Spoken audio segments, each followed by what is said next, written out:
दोस्तों, क्या आप जानते हैं कि एक मसीह विश्वासी को प्रार्थना करते समय 3 बड़ी गलतियों को नहीं करना चाहिए।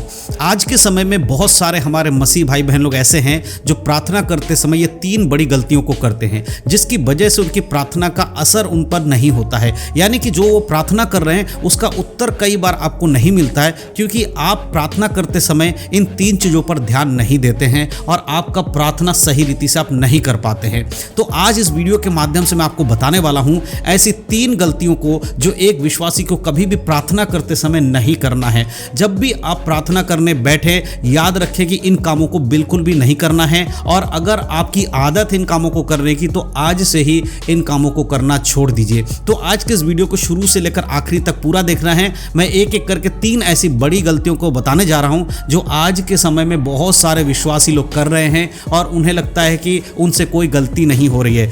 ऐसे में क्या होता है, जब आप ऐसी गलतियों को करते हैं तो आपके जो प्रार्थना करने का समय है या प्रार्थना जब आप करते हैं उस समय आपका ध्यान प्रार्थना में नहीं होता है। इसकी वजह से आप कुछ प्रार्थना कर रहे होते हैं, उसका आपका प्रार्थना का उत्तर भी आपको नहीं मिलता है, क्योंकि आपका मन प्रभु की ओर नहीं है, आपका ध्यान परमेश्वर की ओर नहीं है। अगर आप ये 3 गलतियों को नहीं करते हैं तो आपका ध्यान भी परमेश्वर की ओर लगेगा और आप जो प्रार्थना करेंगे उसके उत्तर भी आपको मिलना शुरू हो जाएगा। तो एक एक करके 3 बातों को मैं बताने वाला हूं, इसके लिए वीडियो को शुरू से लेकर आखिर तक जरूर देखिएगा। देखिए, सबसे पहली गलती जो आज के समय विश्वासी लोग करते हैं वो है प्रार्थना करते समय वो अपने पास अपने मोबाइल फोन को रखते हैं। आज के समय में टेक्नोलॉजी का जमाना है तो हर किसी के पास मोबाइल फोन है, चाहे वो गांव में हो, देहात में हो, शहर में हो या कहीं पर भी हो। आज देखा जाए तो हर एक व्यक्ति के पास अपना एक मोबाइल फोन है, और ये मोबाइल फोन जितना सहूलियत के लिए अच्छा है उतना ही मसीह लोगों के प्रार्थना के समय के लिए बुरा भी है। आज बहुत सारे लोग एक समय का खाना खाना छोड़ सकते हैं लेकिन अपने पास से मोबाइल को दूर नहीं करते हैं। मैं समझता हूं कि आज के समय में मोबाइल का हाथ में होना एक अच्छी बात भी है कि आपको बहुत सारी चीज़ों का पता चलता है, लेकिन जब आप इसके लिमिट को क्रॉस कर देते हैं तब यह आपके लिए बुरा हो जाता है। देखिए, सबसे पहले आपको यह समझना होगा कि जब आप प्रार्थना करने जाते हैं उसका मतलब क्या है कि आपका और परमेश्वर के बीच का संबंध है, आप और परमेश्वर बात करने वाले हैं। अगर उस समय आप मोबाइल फोन को लेकर जाते हैं या फिर कोई भी ऐसा डिवाइस जो कि आपके ध्यान को भटका सकता है, तो बीच प्रार्थना में कई बार क्या होता है, आपने देखा होगा कि मोबाइल फोन को क्या करते हैं लोग, रखते हैं अपने पास और अचानक से क्या उसमें मैसेज आता है, कोई नोटिफिकेशन आ जाता है, कोई ऐप का घंटी बज जाता है। ऐसे में जिस बात के लिए प्रार्थना कर रहे हो आपका ध्यान भटक जाता है, तुरंत आप उस प्रार्थना को रोक देते हो और अपने मोबाइल को उठाकर चेक करते हो कि किसका मैसेज आया, क्यों मैसेज आया।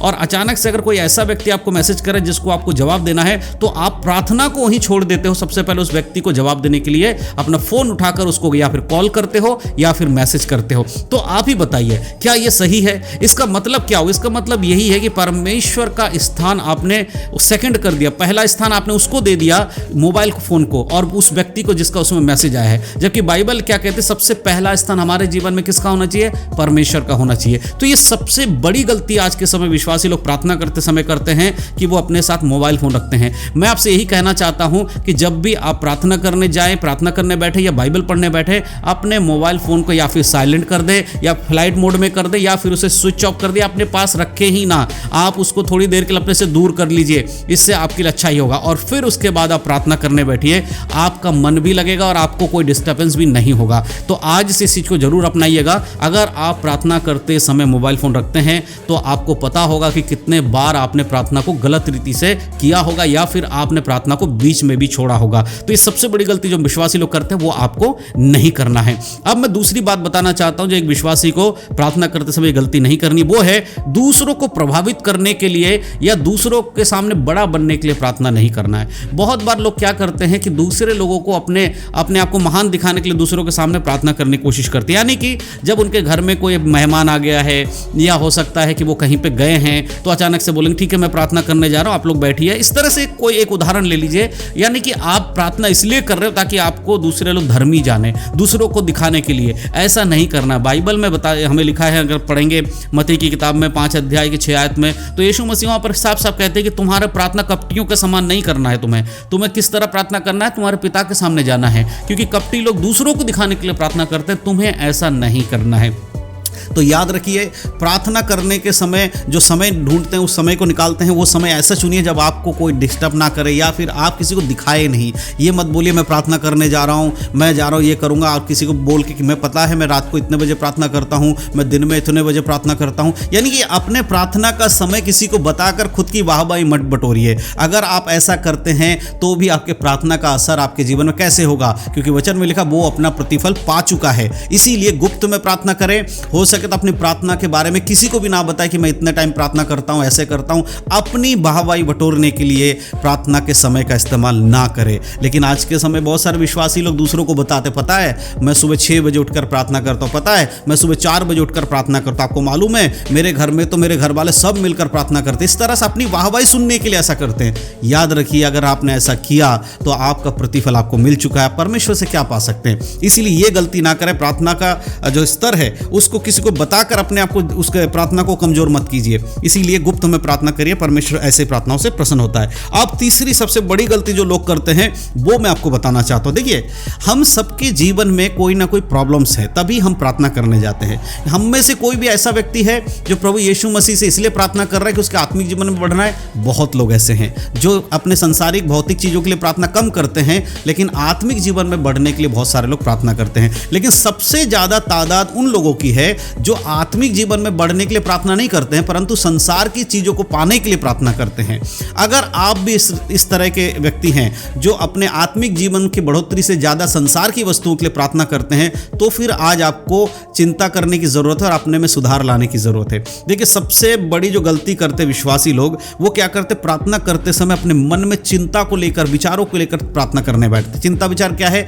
एक तरह से वो प्रार्थना कर रहे, परमेश्वर मेरे परिवार में आशीष देना, और अंदर ही अंदर उसका विचार चल रहा है, प्रभु पता नहीं करेगा नहीं करेगा, मेरे तो इतना कर्जे में डूबा पड़ा हूं, अरे मेरे पड़ोसी मेरे को गाली देते हैं, अरे वो फलाना ऐसा कहता। इस तरह से अपने मन में कुछ विचार चल रहा है, लेकिन मुंह से कुछ और निकल रहा है। समझ रहे मेरी बात? यानी आप प्रभु के सामने बैठकर कुछ और बोल रहे हो परमेश्वर को प्रार्थना में, लेकिन आपके दिमाग के अंदर एक चीज चल रही है जो कि आपके जबान और आपके दिमाग मेल नहीं खा रहा है। इस तरह की गलती को ना करें। बहुत बार विश्वासी लोग अपने मन में चिंताओं को लेकर बैठे रहते हैं। आप प्रभु के पास आए हैं, आप परमेश्वर के पास है, वो आपकी चिंताओं को दूर करेगा। फिर आप अपनी सारी जरूरतों को उसके सामने रख दीजिए। अपने दिमाग में खिचड़ी मत पकाइए कि मैं ऐसा करूंगा, मैं जाकर प्रार्थना खत्म होगा तो मैं ये करूंगा, मैं अपने घर की जरूरत के लिए मैं ऐसा करूंगा। फिर आप प्रभु के पास क्यों आए हैं? परमेश्वर कहता अपने सारी चीजों को लाकर मेरे सामने रखो, मैं तुम्हारे लिए उसको ठीक करूंगा। मेरे प्रियो, ये सबसे बड़ी गलती आज के समय बहुत सारे लोग करते। क्या करते हैं? अगर आप पतरस की किताब पढ़ेंगे, पहले पतरस के 5 अध्याय के 7 आयत को पढ़ेंगे, वहां पर इस प्रकार लिखा है कि तुम अपनी सारी चिंताओं को उसी पर डाल दो। सारी चिंताओं को क्या करो?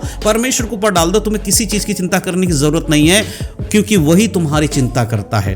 तो आप टेंशन मत लो कि आपके साथ क्या हो रहा है, उसको कैसे आप निकालोगे। कई बार प्रार्थना कर रहे होते हैं, परमेश्वर मैं कर्जे से बाहर निकल जाऊं, परमेश्वर के सामने मांगते हैं परमेश्वर मेरे लिए रास्ता दो, लेकिन उसके बाद प्रार्थना करते करते भी और करने के बाद भी आकर खुद ही मेहनत कर रहे होते हैं। अच्छा, मैं काम करता हूं, मेरे ऊपर कर्जा, मैं दूसरा लोन लेकर कर्जा चुका देता हूं। अरे आपने अगर दूसरा लोन लेकर कर्जा चुकाना था तो अपने प्रार्थना में क्या मांगा है? प्रभु को समय दीजिए और परमेश्वर से बोलिए, प्रभु आप मेरे लिए मार्ग खोलिए। अगर आप चिंताओं को परमेश्वर के सामने नहीं रखते हैं तो उस प्रार्थना का कोई अर्थ होता है क्या? इसीलिए बेहतर यही है कि आप चिंता ना करें, प्रार्थना करके परमेश्वर के हाथों में दे, प्रभु आपके लिए मार्ग निकालेगा। खुद अगर मेहनत करने लगे और प्रार्थना भी करो तो उससे क्या लाभ होगा? इसीलिए समझे कि परमेश्वर आपसे क्या करवा रहे हैं। अगर आप बाइबल पढ़ेंगे तब आपको पता भी चलेगा कि किस तरह से प्रभु का कार्य होता है। इसलिए बाइबल भी पढ़ना शुरू कीजिए। तो ये 3 ऐसे काम जो एक विश्वासी को प्रार्थना करते समय नहीं करना चाहिए। पहला काम, मोबाइल फोन से दूर रखिए अपने आप को प्रार्थना करते समय। दूसरों को दिखाने के लिए प्रार्थना ना करें, मन में चिंता को लेकर ना। इससे अच्छा उल्टा में आपको क्या करना चाहिए? जब भी आप प्रार्थना करने जाए, एक शांत माहौल चुने, शांत जगह चुने और वहां पर जाके प्रार्थना करें। फोन को ना लेकर, फोन अपने पास ना रखें। मन को परमेश्वर के ऊपर केंद्रित करें, उसके तरफ ध्यान को लगाएं और प्रार्थना करें। बाइबल पढ़ने के बाद भी प्रार्थना करें और परमेश्वर पे विश्वास करें, जो आपने मांगा वो प्रभु आपको देगा। तो ये 3 चीजें आपको समझनी है। तो मैं विश्वास करता हूं आज के वीडियो के माध्यम से जो मैंने बताई प्रार्थना में 3 गलती एक विश्वासी को नहीं करना, आपको समझ में आया। वीडियो अच्छा लगा तो अपने मसीह भाई बहनों शेयर करिएगा और उन लोगों तक भी वचन पहुंचाएगा। परमेश्वर इन सब बातों के द्वारा आप सबको आशीष दे। यीशु मसीह के नाम में सभी को जय मसीह की। God bless you.